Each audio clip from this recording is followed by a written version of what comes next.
ځان ته په مخه مخه ګوري آینې له راغله ځان ته په مخه مخه ګوري آینې له راغله لکه چې باغ ته د ګلونو تماشې له راغله ما ویل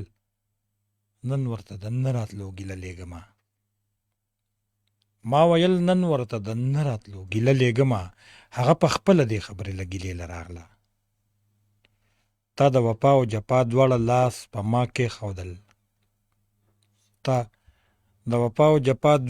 په ما کېښودل ځکه مې یو شانتې خندا او ژړا خولې له راغله دنیا لاسه چې خپل ضمیر ته به دې هم کچه کړم خو که خبره رښتینې او فیصلې له راغله مقام د فخر دی چې نن د ششمحل میرمنه زما جونګړې ته د ستړي ژوند دمې له راغله خدایه چې چا پې د شاهد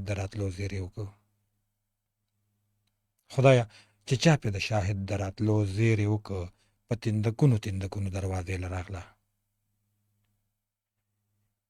ډېرو ګرانو خوږو قدرمنو السلام علیکم غږ دا وخت تاسو اورئ د سونو اف ام ریډیو نټورک 89.4 او 96 نه پروګرام دی لفظونو کې عکسونه او زه ستاسو کوربه د دغه پروګرام کوربه شاهد علي شاهد یم زما له خوا مینه او منې سلامونه محبتونه نیکې هیلې او احترامات باور لرم خوشحاله به ډېر ښه ژوند به تېر شوي وي ښه وختونه به تېر شوي وي او الله دې وکړي چې ستاسو د ژوند راتلونکي وختونه هم ښکلي وي حسین وي او بهترین وي قدرمنو بالکل تاسو ته د یاده وي چې په دغه پروګرام کې زمونږ پروډوسر صاحب زمونږ تکنیکي همکار دا نور حکیم صاحب دی هغوی ته هم مننه وایم په دغه زیار په دغه پروګرام کې چې تاسو ته زما غږ در رسوي ستاسو اواز ماته را رسوي نو هغوی ته هم مننه وایم دا هم تاسو ته در یادومه چې بالکل دا وخت تاسو مونږ په دغه پروګرام کې د فیسبوک د لارې هم نیغ په نیغه لیدلی شئ کتلی شئ او اورېدلی شئ د هغې دپاره زمونږ درک دی سونو پښتونخوا بالکل دغه پیج تاسو وګورئ په هغې باندې د نورو ملګرو سره هم شیر کولی شئ په خپله هم کتلی شئ او اورېدلی شئ قدرمنو دا هم تاسو ته معلومه ده چې په دې پروګرام کې زه ستاسو دپاره ناول راوړم او د هغې نه پس بیا ستاسو ټلیفون کال زه اخلم د هغه نمبر تاسو ته وایم 5254 یعنې 5254 250 دغه زمونږ د ټلیفون نمبر دی تاسو ته بالکل د ناول نه پس په راځئ او نن به د ناول اخرنۍ برخه شریکوم او دغه به 14مه برخه هم وي او اخرنۍ برخه به هم وي خو د دې نه وړاندې 15مه برخه کې چې ما څه ویلي وو مختصرا د هغې حال تاسو ته در یادوم او بیا به د ناول اخرنۍ برخې ته ځم قدرمنو بالکل ما ویلي وو چې یاره سترخان چې دی نو خپل ناظر راولېږه په امان پسې چې هغه د علي رحمان سره څاروي سره وله ورته وویل ستا مېلمانه راغلي دي هغه ډېر حیران شو بویه ته چې یاره زما مېلمانه خانجي سره څه کوي او خانجي ته چې سترخان ته د قهوې پیالې پرته وه کېناسته ورته ویې کېنه مېلمانه دې راغلي دي وایي یریږه مه چې ډوډۍ پې ما کړي دي بس صرف تا سره یې کار دی مېلمانه 15 کسان راووتل او مخونه یې پټ کړي او نقابونه یې تړلي او وسلې ورسره یې وې درته یې خپل مېلمانه دې وپېژندل ورته یې ما نه دي پېژندلې او یاره ته خو ډېر بې مروته انسان یې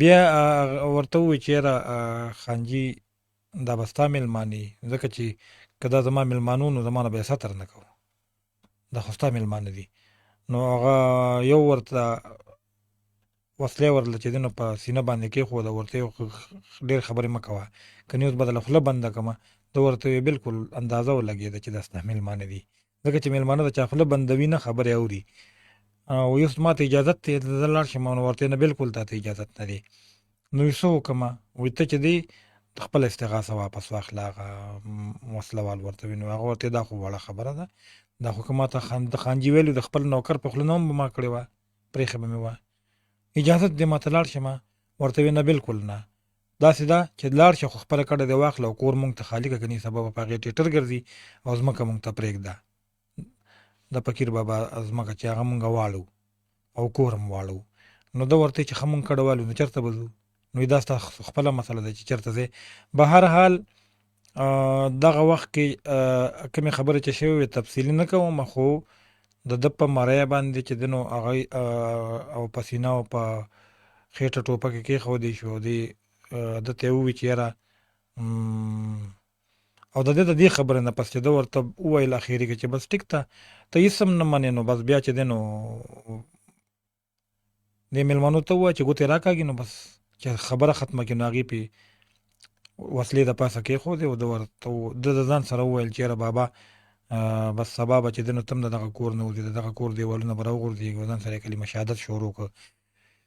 سترخان چې د ده یارې ته وکتل نو ویې خندل او دې ته یې چې هلکه ګوره ډزو نه کوې ځکه چې دنیا به راباندې خبر کوې.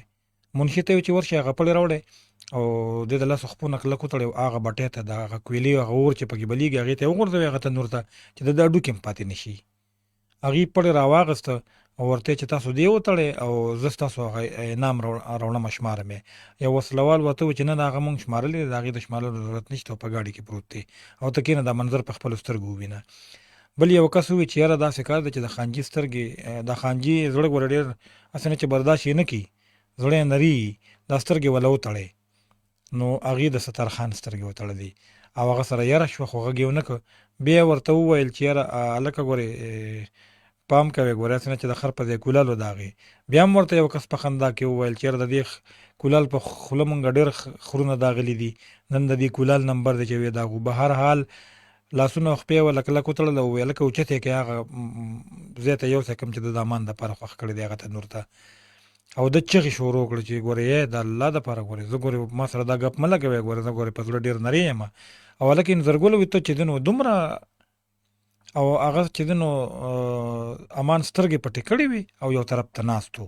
هغه خو د مرګ یېرې اخیستی خو چې کله د انځرګل نوم واخیسته چې یاره انځرګله ته دومره کم عقل خو هوښیار سړی یې یاره ګورې ما سره خو دا ټوکې مه کوه. نو امان سترګې وغړولې او چې ویې کته نو دې هغه بټۍ ته رسولې او ورغورځوي یې ورته چې ده ور منډه کړه وه د هغې نه چې ده نه هغه راکړه مه کوې خدای ته وګورې دا کار مه کوې. پړې مړې یې ترېنه پرانسته او راوسته په خپله سهاره کورسۍ کې کېنه او د اوبو ګیلاس په میز پروت و هغې وله ورکړه. بهرحال دی خو بچ که خو دې انځرګل دې سره لاړو دغه مسله وشوه. د هغې نه پس بیا دا خبره بله وشوه چې یاره دې د سترخان د مرګ اعلان وشو چې دې دلته نه وتل او د کوچني استاذ تپوس له ورغله کمرې ته انځرګل هم ورسره ورغی. د سترخان د مرګ اعلان یې واورېده. بیا د هغه مرګ هم وشو. د هغه د مرګ په درېیمه ورځ بیا دې عدالت ته لاړه پیشې ته. نو جمیله نه وه په خپله کرسۍ خو هغې فیصله لیکلې وه چې یاره د دغه فیصله یې لیکلې وه چې یاره دې چې دی نو به 3 کالو دپاره به دې هېڅ قسمه امتحان نشي ورکولی او بل کیس کې څه فیصله نه وه لیکلې کومه استغاثه چې ده ورکړې وه. نو ده ته یې وویل چې دله په هغې کې تاریخ ورکړه. ده ورته وویل چې زه خپله استغاثه واپس اخلم. هغې ورته دا په تحریري شکل کې راوړې. دغه استغاثه واخیسته واپس. د هغې نه پس بل کار دا وشو چې یاره دی د خپل پلار سره ناست و او هغه خپله کمره کې منشي راغی راوخته کوم چې هغه ده پسې به راته او ده ته یې وویل چې هلکه د خپل د پلار په مخ کې درته وایم هغه خبرې ورته وکړې چې کومې ورته کولې. نو پلار یې ورته وویل چې هلکه دا خبره ومنه او ترور دې ولېږه دې کله چې جینۍ پکې خوښه کړي. ده ورته وویل چې داسې کار دی چې زه نشم کولی. ده ورته وویل چې ټیک ته لکه زه د پښتو د وجې نه دا خبره ډاډه نشم کولی کنې دې ما بوتلې وکړ ورته ده به پکې په خپله خوښه کړې وه خو که ده دا خبره ونه منل نو بیا به زما نه ګیله نه کوي او زه خو د ده د ښې دپاره دا خبره کوم. به هر حال دغه خبره مو شو چې دلبرو ترور امان لاړه. دلبرو ترور چې ده نو امان ولېږله هغې کره او ورته یې وویل چې یاره داسې جینۍ پکې خوښه کړه چې یاره څه ناڅه نسبت د ګلناز سره لري. به هر حال هلته چې لاړه هلته یو جینۍ په سر لاس کېښود او هغې وله الوا هم پخه کړه. ځان سره یې الوا راوامغسته او ویې هم خوړه او د واده خیر یې وکړه. د واده نیټه یې کېښوده د اتوار د ورځې. دې امان منشي راغوښته خپل کور ته چې یو دپاره خو ښځې او دلبرو ترور منې کړه. هلته نه چې راله مبارکۍ یې ورکړې چې یاره مونږ نیټه کېښوده او د هغې نه پس بیا بل کار دا وشو چې د ځان سره چې دی نو د دې د کور ګزاره ډېره زیاته ګرانه وه د فقیر بابا د مرګ نه پس او ده ورته دا خبره وکړه چې یاره د ښځې ته پنشن میلاوېدی شي. نو ده د فقیر بابا ښځه یعنې دلبرو ترور بوتله ای جی آفیس ته ځان سره چې د خپل د هغه پنشن بوک او هغه یو څه بل څه واخیستل، هغه حساب کتاب یې ولا برابر کړ، د شپږو میاشتو ایریر مو ته په 4-5 ورځې کې میلاو شو او هغه مسلسل ورته شروع شو. نو په هغې هم ډېر خوشحاله شو. بیا د هغې نه پس دې موټرسایکل دې ناست و چې موټرسایکل دا احسان او سلمان هم راغی، هغې هم ترې معافي وغوښته، په موټرسایکل باندې راغلي وو د دې د کور خواته. د کوچني استاد نه هم معافي وغوښته او ده ورته وویل چې یاره مس جمیلې خو چې ده ورته وویل چې یاره ما ریزاین ورکړی دی. ده ورته چې مس جمیلې هم چې دی نو هغې هم ریزاین ورکړی دی. هغه ورته وویل احسان چې هغې ریزاین صرف نه دی ورکړی، ما ته د کوېدنې ګوتمه هم را واپس کړې ده. دغه ټولې خبرې پکې وشوې. بیا ده ته وویل د پلار کار به دې اوس سنبالی نو یاره ګرانه ده راته، خو که ته را سره ملګرتیا وکړه نو ده ورته یاره مار خوړلې ده، پړي نه هم یارېږي. بهرحال د هغې خبره هم کلیر شوه، هغې هم ترې معافي وغوښته، د پلار نه هم وله وغوښته او د ده نه هم وغوښته، دواړو وروڼو ته یې وغوښته. بیا د هغې نه پس بله دا کار وشو چې اختر حسین اختر راغی او ځان سره چې نو توحید کډوال راوسته او د مټیای ډبې وه سره، یو تیلی وه سره او دلته راغلله. امان هم ناست و، امان ونه پېژندل خو امان هغې پېژنده. کوچني استاذ ته یې وویل چې یاره د هغه ایوارډ میلاو شو اکبر خان اکبر ته، هغه ایوارډ هم ورته پرېښود او 10 لکه روپۍ چې کوم انعام و هغه هم ترې راوړه. بیا ورته دې وویل چې یاره مونږ خو د امان د واده، هغې ډېر زیات خوشحاله شو په هغې د امان د واده خبره یې ورته وکړه چې مونږ نیټه ایښې ده، ده ورته په دې کې به مونږ مشاعره کوو راځو به انشاءالله. او بیا چې کله اجازت واغست نو دلبرو ترور راغله، ورته یې وویل چې یاره دا څوک و چې یاره داسې به و چې شونډې درنه لاړل. تر دې ځایه پورې ما د ناول برخه ویلې وه، د ناول اخرنۍ برخه زه تاسو ته وایم. او د دې لیکوال پرویز شیخ دی. اخري ټوک وایي چې لیکوال چې امان وایي چې دا هغه باضمیره خلک دي چې د چا په چا ډوډۍ نه خوشحالېږي بلکې پرون تندي خوشحالېږي. د دوی خوشحالي دا وي چې دوی سره په خندرو یا تندي ښکلې خبرې وشي، خوږې خبرې وشي. د دوی د ټولو نه لویه خوشحالي دا وي چې د دوی د تخلیقي صلاحیتونو قدر وکړي شي او په اخلاص ورله داد ورکړي شي. دا هغه باضمیره خلک دي چې په خپل غم نه د خپل غم نه بې پروا دي او د خپل ځان نه زیات د بل چا په غم دردېږي او د نورو خلکو دپاره جنګېږي. دلبرو ترور د هغه مخې ته ګونګ سوم ولاړه وه، د هغه جذباتي خبرې یې اورېدې، په ظاهره یې ورته سر لکوه خو په اصل کې په باطن کې په هیڅ هم نه پوهېده، د امان په خبرو نه پوهېده. د هغه تقریر جاري و خو دلبرو ترور په دې انتظار کې و چې کله به د هغه په خبرو کې وقفه راځي چې زه چې ځان خلاص کړم. کله چې هغه په خبرو کې لږه وقفه راوسته نو هغې ورته په موقع ورته میلاو شو، په معصومانه انداز یې ورته وویل امانه زویه زه ستا په خبرو نه پوهېږم. د هغې په لاعلمۍ هغه مسکې شو، ورته یې وویل ترورې د بابا خواله مې ورشه، هغه به دې پویه کړي.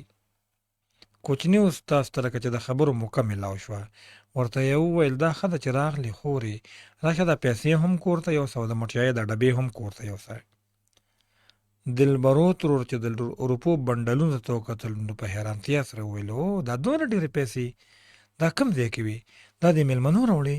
دا یې د واده دپاره قرضه راوړه؟ کوچني استاذ وویل ورته نه خورې دا قرض نه دی بلکې غیبي امداد دی، د الله د طرف نه راغلی دی او دغه مېلمنو راوړی دی. دلبرو ترور وویل د دې مطلب دا دی چې د امان تړون زموږ دپاره بختور شو، هلته د واده نیټه کېښودی شوه، دلته غیبي امداد راغی. امان وویل ورته بابا که یو بل زیری مې در باندې وکړو نو نور به هم خوشحاله شي. کوچني استاذ وویل ورته هغه څنګه بچي؟ امان وویل بابا د فقیر بابا پنشن د ترور په نوم شو، د تېرو شوو 6 میاشتو پنشن یې په یو ځای واخیسته او نور به میاشت په میاشت اخلي. کوچني استاذ وویل دا خو ډېره د خوشحالۍ خبره ده، مبارک شه خورې. دلبرو ترور وویل وروره ستا دې مبارک شي، دا د امان د منډې تړلې برکت دی، ګینې زه په دغه لانجو کنجو څه پوهېږم. کوچني استاذ ورته وویل دا روپۍ واخله خورې او ټولې د امان په واده ولګوه. امان وویل ورته بابا که زه یو خواست درته وکړم نو وبه یې منې؟ کوچني استاذ ورته وویل که معقول وي نو ولې نه، وبه یې منمه ضرور. امان وویل بابا د فقیر بابا دا شار ارټ چې دی نو دا به څه موده مخکې چلېده او دا شاړه ځمکه پې آباده وه. د هغه دا ارمان و چې دا شاړه ځمکه یو ځل بیا آباده شي. دا ځمکه اوس د هغه د تربورانو نه هم ازاده شوه او د سترخان د قبضې نه هم ازاده شوه. که تاسو غواړئ نو د هغه دا ارمان پوره کولی شئ. کوچني استاد وویل څه زبردسته خبره دې وکړه زویه. په ډېر جذباتي اندازې خبره وکړه چې دا ځمکه آباده شي نو په د دې ځمکې سره به مونږ ټول آباد شو. امان پلار ته وویل بابا که ستاسو خوښه وي نو زه به د بجلۍ بندوبست وکړم او په دې ارډ باندې به ټیوبویلې لګوم. د هغه په امید افزا خبرو د دلبرو ترور په سترګو کې د خوشحالۍ اوښکې ځي راځي. کوچني استاد هغه ته د مشورې په تور وایي بچیه په واده خو به هم څه لږې پیسې لګي که نه. امان وویل ورته نه بابا د واده خبره اسانه ده. منشي پسې به مې ترور لاړه شي او په ټوله خبره به یې پوه کړي او دغه ټولې پیسې زه وایم چې په دې ځمکه ولګو.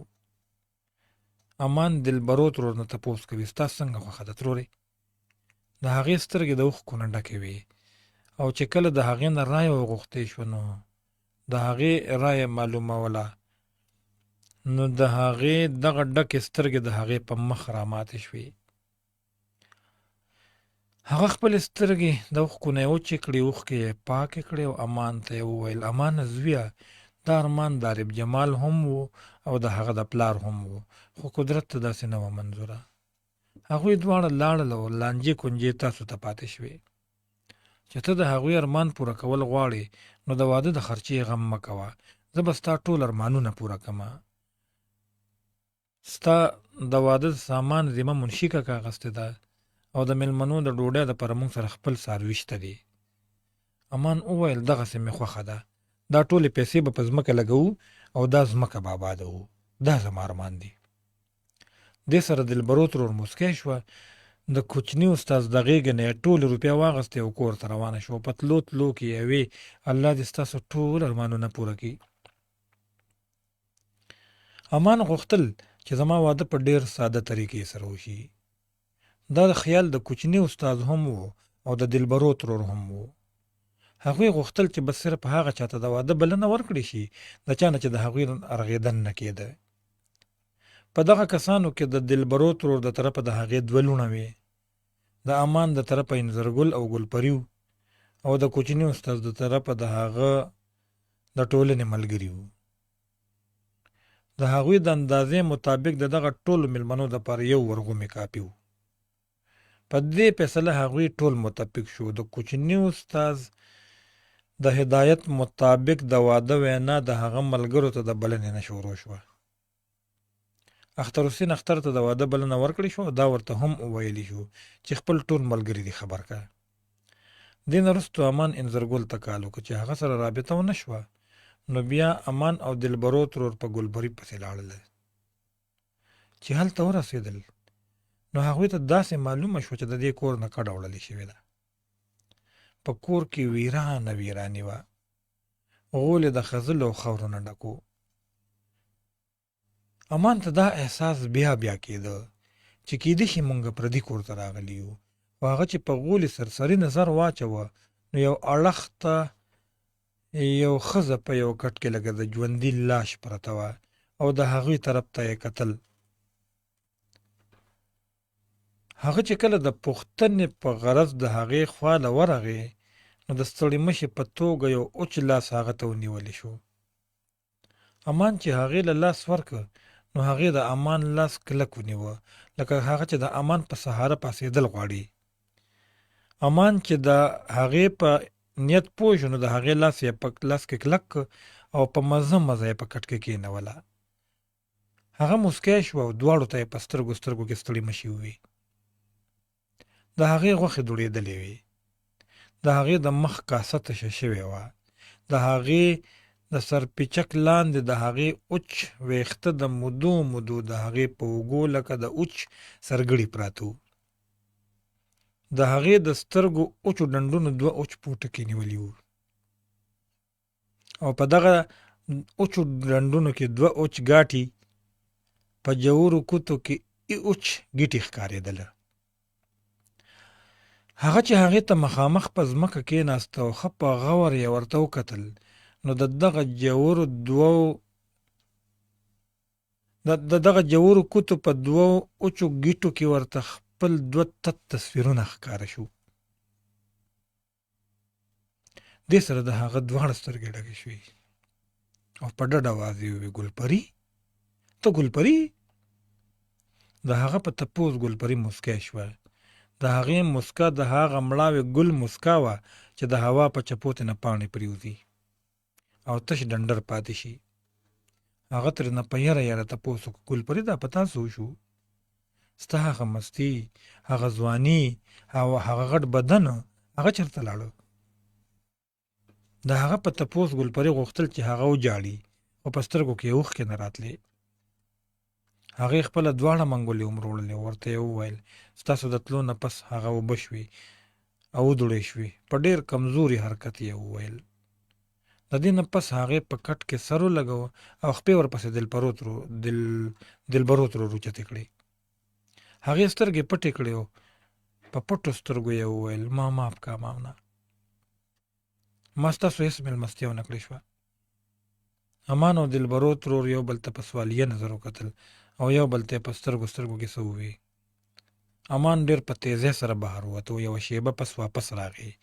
د خپلې اوږې نه یې څادر کوز کړ او د هغې د پاسه یې وغوړاوه او دلبرو ترور ته یې ووی ګاډی هسې هم شته، زه ورځمه چې ډریور راولم او ته د کوټې ورجرنده که. امان د جواب انتظار ونه کړ. یعنې د خبرې د اورېدو د جواب انتظار یې ونه کړ او په تیزو سره بهر ووته. ډریور یې د ځان سره راوست او د هغې کټ یې په 2 کسه اوچت کړ. په ډاټسن کې یې کټ واچوه او ګاډی روان شو. هغوی دواړه ګلپري سره په ګاډي کې ناست و او ګاډی د هسپتال په لور روان و. امان یو طرف ته د ګلپري د بیمارۍ په وجه پریشان و او بل طرف ته د دلبرو ترور په وجه پریشان و. هغه په زړه کې کرل ریبل چې هغه هم کور ته یوازې نشي لیږلی او که زه مونږ دواړه د ګلپري سره په هسپتال کې پاتې شو نو کور به بیخي خالي پاتې شي او زما د پلار او د علي رحمان په زړونو کې به شکوک و شبهات پیدا شي. هغوی سره موبایل هم نو چې کور سره یې رابطه کړې وه. په دې سوچ او فکر کې چې هغوی هسپتال ته ورسېدله نو ګلپري په کېجوړتیا کې داخله شوه. په ایمرجنسي کې ورته ډریپ ولګولی شو، دوایي ورته ولیکلی شوه او د فوري تور راغوښتو حکم وشو ورته. هغه چې د دوایي دپاره ووته او مخامخ یو میډیکل سټور له ورغی او د دوایي پارچه ورله ورکړه. نو د دوایي انتظار امان کوه چې د هغه په اوږه لاس کېښودی شو. پوښتنه ترې وشوه ولې امانه بچیه دارو چاله پکار دی؟ امان چې شاته وکتل نو هغه منشي کاکا و او په خوا کې ورسره خپله ښځه ولاړه وه. امان چې ورسره روغ جوړ کړل نو بیا ورته د ګلپري د بیمارۍ او د ځان سره د دلبرو ترور د راتلو خبره وکړه.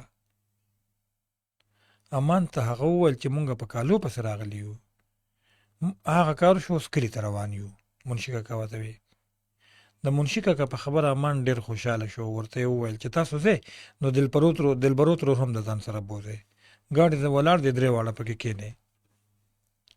منشي چې د هغه خبره واورېده نو ورته یې وویل نه امانه ته دې سره کلي ته لاړ شه، دې ورسوه او د مریض سره به زه پاتې شمه. خو امان د هغه خبره ونه منله. ورته ویې نه منشي صاحب ستا تلل ډېر ضروري دي، ته دې ورسوه، زما پته نه لګي چې زه به کله درځمه، چې تاسو په خپله په کلي کې یې نو زه به ډاډه یم. امان چې د تلو نه انکار وکړ د کلي د تلو نه نو منشي صاحب د جیب نه یو 14 روپۍ راوښکلې او امان له یې په لاس کې کېښودې. هغه د روپو د اغستو نه انکار ونه کړ ځکه چې د پیسو ضرورت و ورته. د هغه نه یې پیسې واغستې او جیب کې یې کېښودې. بیا یې هغوی خپل ګاډي له راوستل او په ګاډي کې یې کېنوله او دلبرو ترور یې هم ورسره کېنوله. ګاډي والا له یې پیسې ورکړې او هغوی یې رخصت کړل. د دلبرو ترور د تلو نه وروسته د هغه پریشاني ختمه شوه. ګلپري یو شوه روز په کېجوالټیا کې پرته وه او په 2مه ورځ هغه میډیکل واټ ته یوړې شوه. اوس د هغې حالت د مخکې په نسبت لږ بهتر و. هغې خوراک هم کولی شو، قدم یې هم اخیستلی شو. امان غوښتل چې د ګلپري نه د هغې د بیمارۍ په باره کې پوښتنه وکړي، خو د امان سره په زړه کې دا یره هم وه چې زما په تپوس چېرته د دې بیماري بیا د سره نه شي. هلته د امان د واده تیارې شروع. د دلبرو ترور لوڼو سره 3-4 زنانه هم د واده نه مخکې راغلې وې او د ټنګ ټکور پروګرام شروع په کور کې. د کوچني استاد شاعران او ادیبان ملګري هم راغلي وو او د اختر حسین اختر په نگرانۍ کې شامیانې لګېدې او سټیج جوړېده. د رڼا او د لوډ سپیکر دپاره جنریټر هم راوړل شو او د میلمنو د ناستې دپاره کرسۍ هم راوړلی شوې. دې نه علاوه د میلمنو دپاره د چای ډوډۍ پروګرام هم شوی و. دا ټول انتظام د کوچني ادبي ټولنې ملګرو کړی و. د شیډول مطابق د اتوار په شپه د واده پروګرام د مشاعرې چې د هغې صدارت کوچني استاذ ته په حواله شوی و او د نظامت پر عایز به اختر حسین اختر دغه ذمهواري اخیستې وه. د اتوار په ورځ د کوچني استاذ د کلام د اورولو پروګرام و چې د هغې دپاره د پښتونخوا نامتو سندرغاړو ته بلنه ورکړې شوې وه. دا ټول پروګرام او انتظامات د کوچني استاذ ملګرو په خپله خرچه کوه. بلخوا د هلک او د جینۍ لخوا د میلمنو انتظام منشي په خپل سر اخیستی و. بله دا ده چې د دلبرو ترور د ورغمې د حلالولو ضرورت پیښ نه شو. بیا د دې نه علاوه هغه به ساعت په ساعت امان سره هغه په موبایل رابطه کوله او د مریض د حالاتو پوښتنه به یې کوله. امان غوښتل چې د ګلپري دومره خدمت وکړي چې د هغې په زړه یې سرمان پاتې نشي. امان د ګلپري په خدمت کې دومره مصروف و چې د خپل واده نیټه ترې نه هم هېره شوې وه. د هغې صحت وخت په وخت په ښه کېدو خو بیا هم د ډاکټرانو لخوا هغې ته سخت هدایات و چې غیر ضروري خبرې به نه کوي. امان ته یې هم ویلو چې غیر ضروري خبرې ورسره نه دي پکار. د اسپتال د ایم ډي مطابق د هر اتوار په ورځ به د واډونو نه مریضان بهر ته ایستلي کېدل او د ټولو واډونو صفایي به کېدله. نن د اتوار ورځ ده. د ټولو واډونو نه مریضان ایستلي شوي دي او بهر په چمن کې ځای شوي دي. په دغه مریضانو کې ګلپري هم شامله وه. امان د هغې دپاره د ملاستې بندوبست کړی و. امان هغه په درې سملوله خو هغه کېناسته و. امان ته یې په موسکا وویل په داسې ډاګه ماته په دې خلکو کې په ملاسته ځان ښه نه ښکاري. هغې په خپل زنګون باندې سر کېښوده او د هغې په توازن یې خپل ځان وساته. بیا یې غلې غونته په کمزوري اواز ورته وویل امانه نن د اتوار ورځ د ډاکټرانو چوټي ده ته کلي ته لاړ شه چې لږ ارام وکړې. امان ورته وویل زه تا یوې لحظې له هم یوازې نشم پرېښودی. ګلپري ورته وویل دا کړاو به ته تر کومې کوې. امان ورته وویل چې تر کومه پورې ته نیښه شوې نو دا زه فرض ګڼم د خپل ځان او خپله خوشبختي یې ګڼم چې ماته ستا د خدمت کولو موقع ملاو شوه. د هغه په خبره ګلپري مسکی شو او ورته وویل امان زما ښه کېدل نشته. امان ورته وویل داسې د مایوسۍ خبرې مه کوه ګلپري انشاءالله ته به ښه کېږي او بیا به درنه هم هغه ګلپري جوړېږي لکه څنګه چې مخکې وي. خاص یو تپوس درنه کولی شم چې ستا دا بیماري د کله نه ده. څه موده مخکې خو ته بلکل ټیک ټاک وې او لږې ورځې مخکې ته مونږ پرېښې وې. ما خو چېرته هغه ډېره موده پس د سره ملاقات وشو نو ته خو چېرته ما هغه د نظره کړې نه وي. ګلپري وویل ورته نه د نظره شوې نه یم تا د نظره کړې نه یم خو زما بیماري د هغه ورځې نه شروع شوې ده او د هغه شپې نه کله چې تاسو زمونږ د کور نه لاړې. امان ورته وویل ستا د بیمارۍ نه انځرګل خبر دی. ګلپري وویل ورته نه انځرګل ته زما د بیمارۍ هیڅ معلومات نشته. امان وویل ورته هغه کور ته ځي راځي. ګلپري ورته وویل هغه دلته نه ډېر لرې تللی دی او څوک چې هلته لاړ شي نو واپس نشي راتلی. امان ورته وویل څه مطلب زه ستا په خبره پوه نه شوم. ګلپري ورته وویل امانه هغه شهید شوی دی. امان ورته وویل کله هغه سره خو یو څو هفتې مخکې زما لیدل کتل شوي وو. ګلپري ورته وویل ستا به ورسره شوي خو زما ورسره نه دي شوي. امانه په کومه ورځ چې تاسو زمونږ د کور نه ووتې په کومه شپه نو هغه هم په هغه شپه ووته او لا تر اوسه پورې بیا کور ته نه دی راغلی. البته د هغه سامان راغلی دی. امانه چې د هغه خبره دې وچېړله نو بیا یې پوره واوره. امانه چې په کومه ورځ بابا زمونږ نکاح وتړل او تاسو لاړې نو ستاسو د تلو نه پس هغه هم لاړه. امان وویل ولې ایمرجنسي وه. امانه دا خو درته معلومه ده که نه چې د هغه تعلق د یو دهشتګرد تنظیم سره و. څه موده مخکې هم ما د پولیو ډیوټي کوله او کور په کور ګرځېدمه. د خپل ورونو د یرې نه به ما د هغه مور جانې ترور د ځان سره ګرځوله. یو ورځ مونږ په یو کلي کې د پولیو ډیوټي کوله، د هغه مور هم راسره وه چې د وروستو نه راباندې د یو روان موټرسایکل نه ډزې وشوې. په دغه ډزو کې زه زخمي شوم او جانۍ ترور مړه شوه. څه موده پس انځرګل په نیمه شپه کور ته راغی او د مور تپوس یې وکړ. ما چې ورته ټوله خبره وکړه او د هغه د خپل ژوند او د هغه د مور کیسه مې ورته وکړه او د ځای او د وخت حواله مې ورکړه، نو هغه په چغو چغو په ژړا شو او ویې ویل چې هغه ډزې ما کړې دي او بیا په دې واده د کور نه ووته چې زه به دې کور ته بیا هله راځم چې د هغه چا نه زه د خپلې مور او ستا بدل واخلم، د چا په حکم چې او د چا په خوله چې ما دا کار کړی دی. نن به راشي سبا به راشي، په دې چل چل کې ډېره موده تېره شوه او هغه رانغی. اخر په هغه ورځ راغی چې په کومه ورځ موږ دواړه کور ته ورغلي وو چې ته راسره وي. امانه ډېره د شرم خبره ده، ستا د مخه حیا راځي، خو وایم یې درته ځکه چې پوره معلومات درته وشي. امانه ستاسو د تلو نه پس هغه زما په بدن د زخمونو نښې ولیدې او هغه زما په سر لاس کې ښود او قسم یې وخوړ چې زه به دې کور ته هله راځم او ستا خوا ته به هله رانږدې کېږم چې تر کومې پورې مې د خپلې مور د مرګ او ستا د زخمونو بدل نی اخیستی. دې سره هغه ټوپک واغست او شپه په شپه ډېر په تیزۍ سره د کور نه ووته. هلته هغه خپله ډله جوړه کړه او انتظار یې کوه د موقع، او چې موقع ورته میلاو شو نو هغه زمونږ او د هغه ملګرو هغه زمونږ بدل واغسته. ټول ملکي او غیر ملکي دهشتګرد یې ختم کړه، د بارودو لویه ذخیره یې هم تباه کړه، خو د یو کس دوه نه علاوه هغه او د هغه ملګري هم شهیدان شو. د هغه څه سامان د دې خبرې سره کور ته راغی چې د هغه انتظار مه کوه، هغه ډېر لرې تللی دی. امانه چې کله هغه د کور نه ووته نو ماته دا خبره محسوسه شوه لکه چې زما په زړه کې سنبې غړېږي. دغه درد سره زما لوږه هم ختمه شوه، تر دې چې کومې اوبه به مې وڅښلې نو هغه به مې واپس راغورځولې. د کلي یو ډاکټر له ورغلم خو هغه دارو رانه کړله او راته یې وویل چې ستا د زړه بوغمه ده، د دې علاج نشته زما سره. بوغمه څه شی دی امانه؟ هغه د ګلپري خبره په بله واړوله، ورته یې وویل د کلي ډاکټران په څه پوهېږي مړې، هلته خو ټول کمپاوډران راټول شوي وي، یو پکې هم ډاکټر نشته.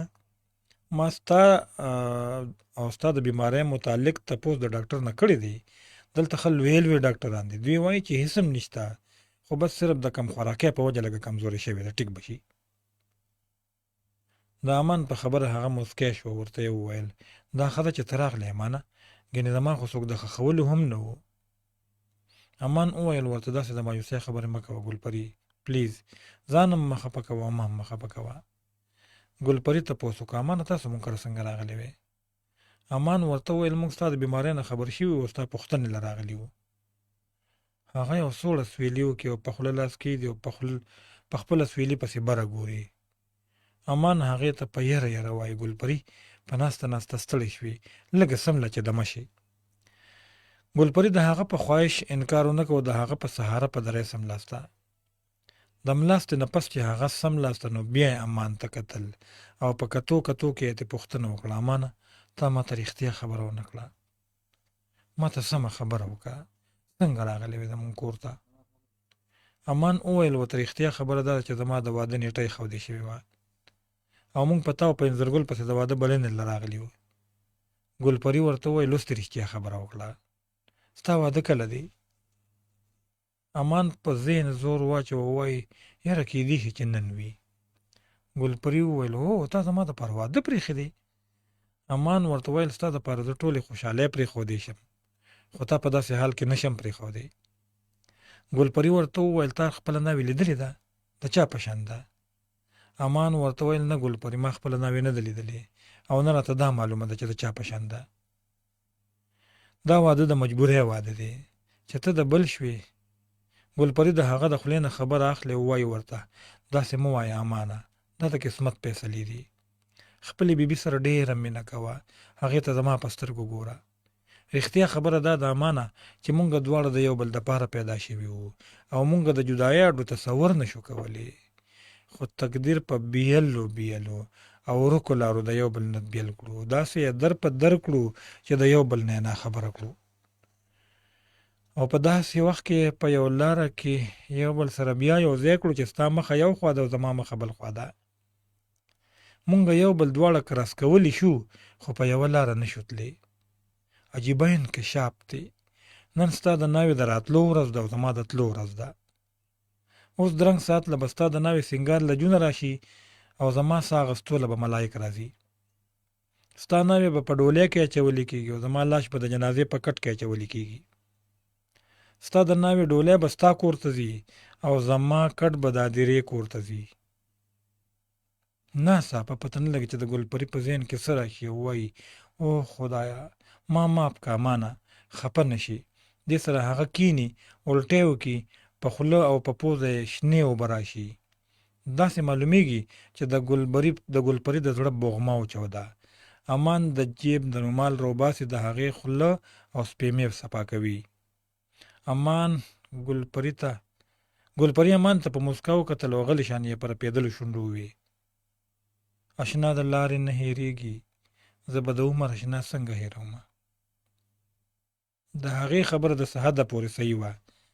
د هغې لاش په داسې وخت کې د ګاډي نه کوز کړی شو چې د هغه د ناوې ډولۍ د هغه کور ته ننوته.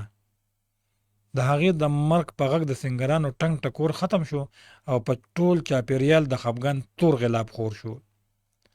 په ماښام تیاره د ګلپري جنازه وشوه او په ماسخوتن کې هغه د فقیر بابا د قبر سره په خوا کې تورو خاورو ته وسپارلی شوه.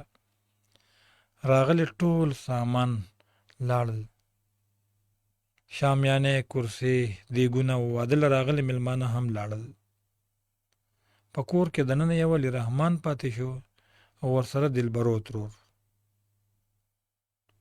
د ټولو مېلمنو د تلو نه پس کوچنی استاد بهر پاتې شو. دلبرو ترور علي رحمان او ناوې دننه په کور کې پاتې شو. هغوی پلار او زوی د ګلپري په ماتم کې چپ ناست و چې دلبرو ترور د امان د واده په لاس جوړه کوټې ته دننه ورغله او امان ته یې وویل: امانه زویه، د تقدیر لیک نه بدلیږي، د الله په کړو صبر وکړه بچیه. د ګلپري په تلو مونږه ټولو ته افسوس دی، خو مونږه څه کولی شو؟ د چا په مرګ نه دنیا ورانېږي او نه د دنیا روان کارونه بندېږي ودرېږي. زما زلمی زوی عرب جمال مړ شو، خدای د هغه په شکر کې بل راکړه. ستا یوه ګلپري مړه شوه، خدای درله بله ګلپري درکړه. پاسه زویه، دا جامې واغونده، مونځ وکړه او د الله تعالی شکر ادا کړه. د ګلپري دپاره دوا هم وغواړه. زه درنه ځم او ستا د راتلو پورې به ستا د کوټې په درشل ستا انتظار کوم.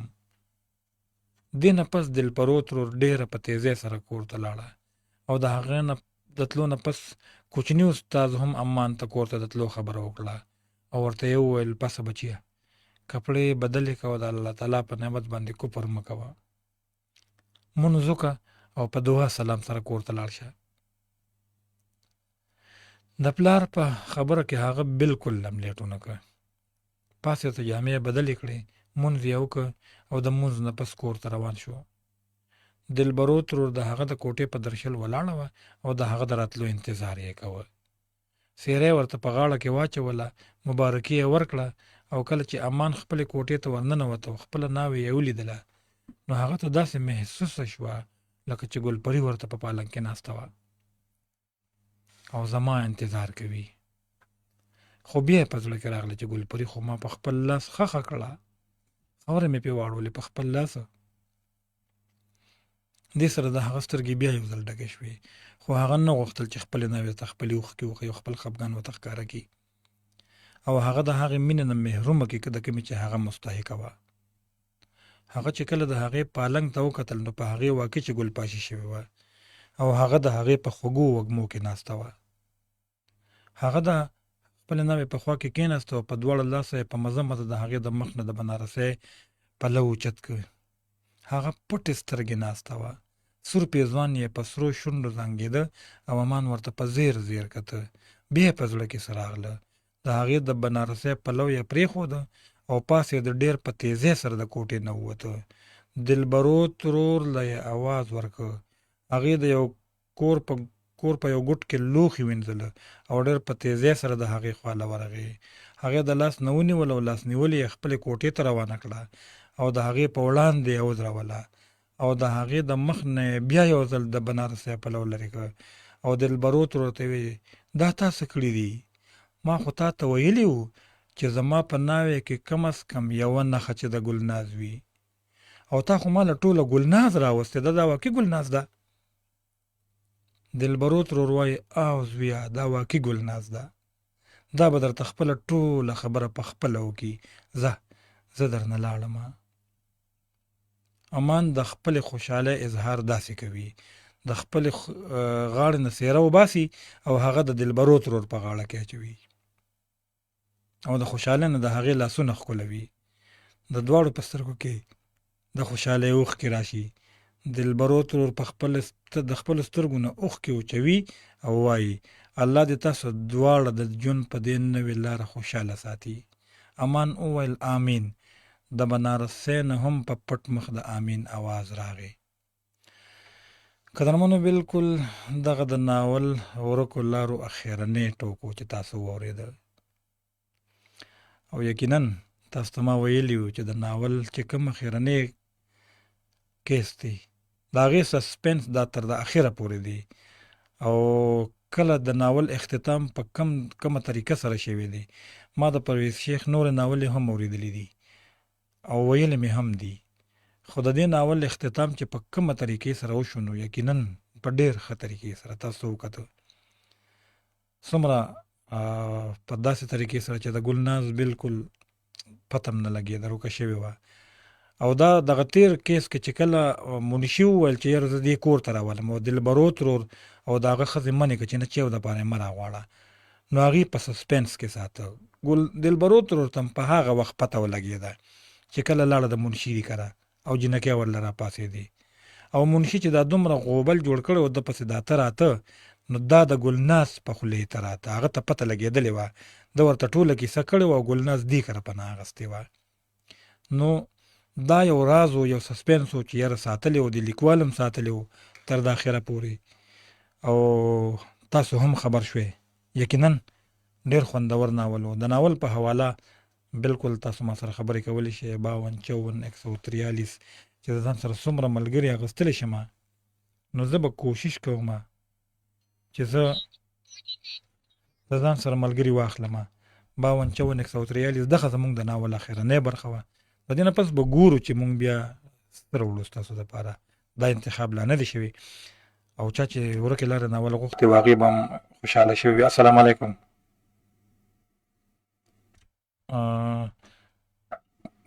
هلو زما په خیال د ټلیفون په السلام علیکم.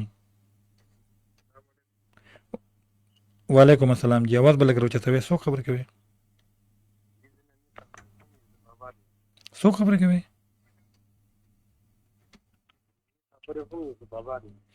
په پروګرام کې په خیرالي مې درته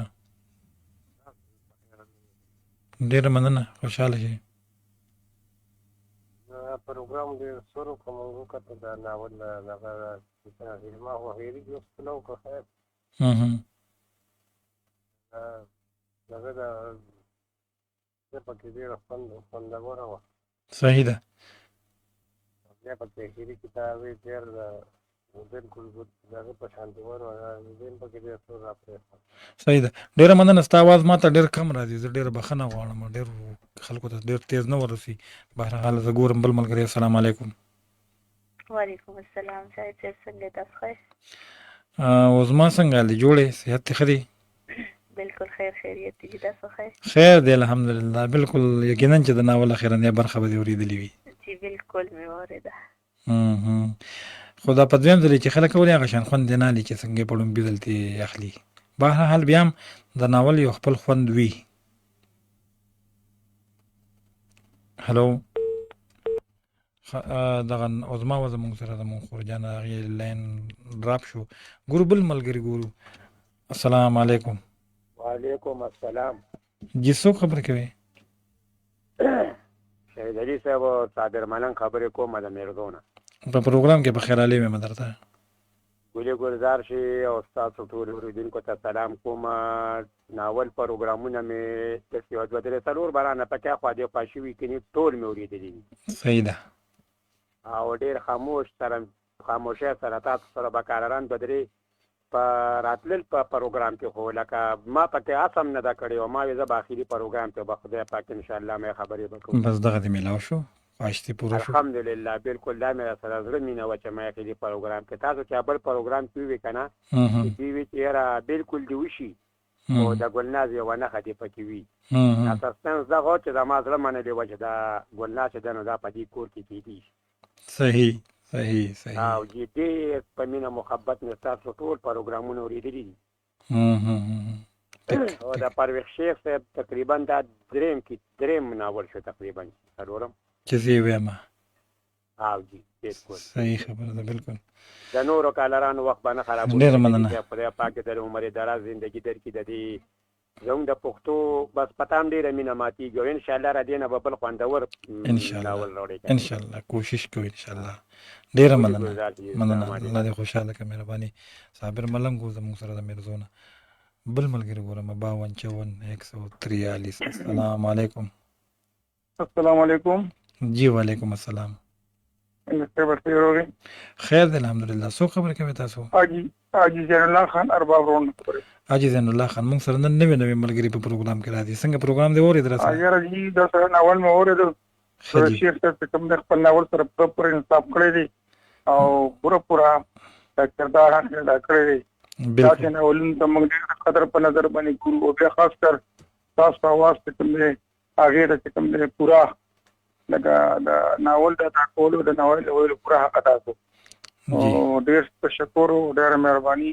د پښتو معاشري پوره کچ پکې شوې ده او داسې ناول ته موږ ډېر د قدر په نظر پوره ناول دې را سره اورېده که صرف نن دې اورېده؟ یاره جي پوره خو مې نه اورېدلی. اخره کې مې وکړه خو ډېر زیات متاثره شوم. صحیح صحیح صحیح. ټیک ده. مننه. ډېره مهرباني. خوشحاله شي. دغه زموږ سره د ارباب روډ نه ملګري او بل ملګري ګورو. نن نوې ملګري را روان دي. 5254 143. السلام علیکم. وعلیکم السلام. جی فرحات صاحب. د سفید څنګه د فرحت یم. جی ما وپېژندې فرحات صاحب. جوړې صحت څخه دي؟ جناب بالکل خیرت دی. جناب شاهد علي شهید صاحب د ناول لیکوال د ناول لیکلو دپاره په هغه ناول کې د بېل کردار دپاره بېل نومونه منتخب کوي. لکه څنګه چې د ناول کې د ګلپري وغیره نومونه دي او د ناول لکه دې ناول کې دا چې ختم شو دا خبره په ډاګه ده چې په انسان باندې هر قسمه حالت راځي په ژوند کې او دا حالت بدلیږي وخت تېرېدو سره دې کې تبدیلي راځي. کله ښه حالت په انسان باندې راشي او کله بد. خو لکه بهادر انسان هغه دی چې په هغه سختو حالاتو کې مقابله وکړي حوصله ورته ونه بېلي. څنګه چې دې ناول کې په ګلپري باندې سخت حالت راغلل خو هغې ورته حوصله لکه نه بېلوتې. خو کله داسې مو شي او کېږي چې د نورو خلکو په وجه په یو انسان باندې تکلیفونه مصیبتونه راشي لکه څنګه چې د ګلپري د رویانو د لارې چې څو زیان د وجې نه او د منفردي په وجه په ګلپري باندې لکه حالات راغله او تېر شو. بله دا خبره پکې دا یو خبره کوم بله دا خبره پکې چې دا یو ښه او ایماندار دوکاندار چې هغه د یو مجبوره ګلپري چې د هغې معاشي حالت خراب وي او هغه دوکاندار ورسره مالي تعاون او مدد کوي لکه نو ښه دوکاندار په دغه باندې په ناول کې خبره شوې او یو خبره دام ده چې کله داسې مو شي چې څوک لکه یو بل تن په مصیبتونو کې ورګډ کړي او یو وخت داسې راشي چې په هغوی باندې په خپله مصیبتونو کې راګیر شي. څنګه چې د ګلپري د رویانو په ښځو باندې معاشي حالت داسې خراب شول. بس هغه یو خبره چې نیت صفا منزل استان چې ساکر وګېرې صبر وکړي. او بل بس یو لنډه خبره شاهد علي صاحب ډېره مننه ستاسو کوم او انشاءالله زما سره پرای دا کنه خو دا پروګرامونو پروډوسر نه خپويږي دیم چې خیر د جنوري کې دا بل ناول شروع کیو لګه دمه پکې وکړي. نو څه وکړو؟ تاسو خوښه زه خو سړی یم دا ډېر صحیح ده نو مننه مهرباني کور دی فرحت صاحب دا پروګرام خو دې د ناول دپاره په دې کې چې اوس مونږ ناول نه وایو نو څه به یا به پکې افسا یا به بل څه نثر وایو دا پروګرام د نثر دی خصوصا السلام علیکم السلام علیکم جی وعلیکم السلام څنګه وروره ښه یې جوړې بروبار یې شکر الحمدلله جی څوک خبرې کوي د چېرته نه دا چې اختر شاه خبرې کوم ښه جي اختر شاه د بره کمبرخیلو نه په پروګرام کې په خیر علي ویم درته جی ډېره مهرباني او الله دې عمر او زندګي درکړي د خوشحالۍ او د سر نه تر بیخه پورې ټول ناول ما واورېدو ماشاءالله او ډېر زبردست ناول و او ما چې په اخره کې به ورته ټلیفون کوم او سلام به هم کوم او جواب هم ورته کوم ډېر زبردست او ډېر په زبردسته سره به خوند واخیست صحیح والله دې عمر درکړي او الله دې جنتي کا چې ته مونږ ته داسې ناول راوړې او مونږ یې وو ډېره مننه الله دې خوشحاله کړه مهرباني دغه ملګري هم زموږ سره نوي ملګري په ناول یې ټول واورېدو خو کال یې په اولني ځل وکړو نو ډېره مننه ورته وایو بل ملګري وګورو بل ملګري را سره څوک دی السلام علیکم وعلیکم السلام جی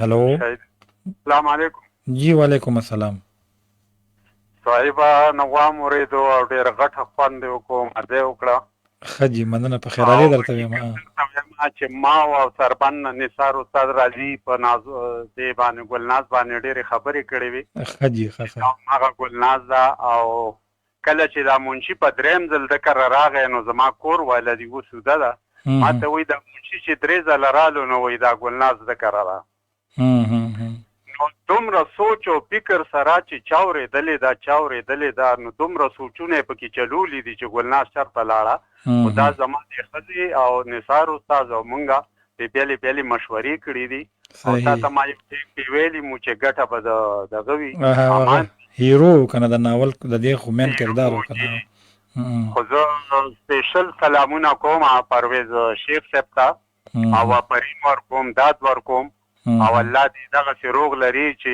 ماړه د پښتنو زړونه یې ولړزول په دې ناول باندې نور هم ښه تېرې شوي دي په دې ناول ډېر ښه د نورو هم ډېرو تکړو ملګرو ناولونه شته وبګورئ تاسو ته به انشاءالله نور هم مخې ته راشي دې نه پس به د بل چا ناول شروع کوو انشاءالله به هم ډېر ښه وي الله دې ژوند درکړي او بیا وله تا په ویلو کې چې کم انصاف ورکړو یاره نو مونږ ما پیله ناول نه و اورېدلی په سپینه ږیره یم او د نور چې څومره دي د الف نامې تاریې واورېدل او نثار استاد هم واورېدو په لین دی کېدی شي راشي وخت نه علم السلام علیکم الله دې روغ لره ډېره مننه الله دې خوشحاله کړه انور خان زموږ سره مننه ورته وایم یو ملګری دی بل هم د ځان سره اخلو ګورو چې 52 السلام علیکم وعلیکم السلام شاهد خان صاحب ډېره مننه ډېره مهرباني نوم راته خپل شریک کنه څوک د چېرته نه یاره بس نوم د سره نشم شریکولی خو صرف درته دومره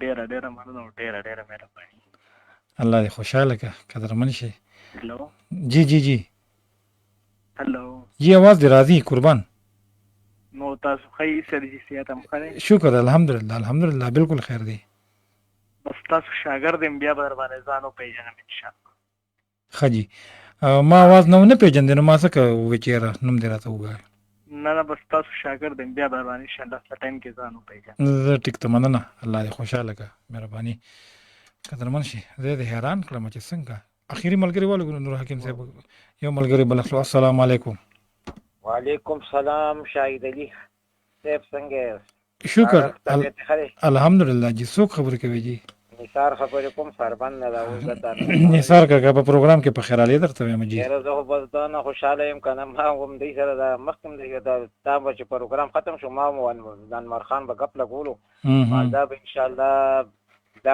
دا دلته ده ودرېده خو بس زه ستا ته سټوډیو کې د پروډیوسر صاحب ته څونه سټاف دی څونه دغه دی شیخ صاحب ته دوا سلام او الله دې ډېر عمر درکړي او زه خو ته بار وایم زما خو دا زړه دی چې یاره زه تاله درشم او ستا د تندیا ښکل کړم او الله دې زمونږ سره د حج د بیت الله او د عمرې ثواب وکړه او الله دې بدن کې څه بیماري الله یې ښه کړه ډېره مننه الله دې خوشحاله کړي سر کاکا مننه دغه زموږ اخرنی ملګری نثار کاکا و یقینا چې دې موږ له هر وخت ډېره مینه راکوي.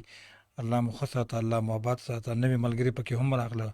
د ټولو ملګرو ډېره مننه کوم. کوم ملګرو چې په خاموشۍ سره پروګرام اورېده د هغې د دغه اورېدونکو نه د دغه کال کوونکو نه زیاته مننه کوم، ځکه چې پروګرام یې را سره واورېده د خپلې موجودګۍ احساس یې را نه کړ، بیا هم ورته مننه وایم. او قدرمنو وخت نشته، انشاءالله زه کوشش کوم چې پر روان پروګرام کې خو ناول راونړم، انتخاب وکم دغې کې بل څه نثر به راوړم به، او انشاءالله چې کوشش کوم چې بیا ناول به شروع کوو، خو دې کې به انتخاب کوو یو ښه ناول را پیدا کوو چې د دې نه ښه ناول را پیدا کړي انشاءالله.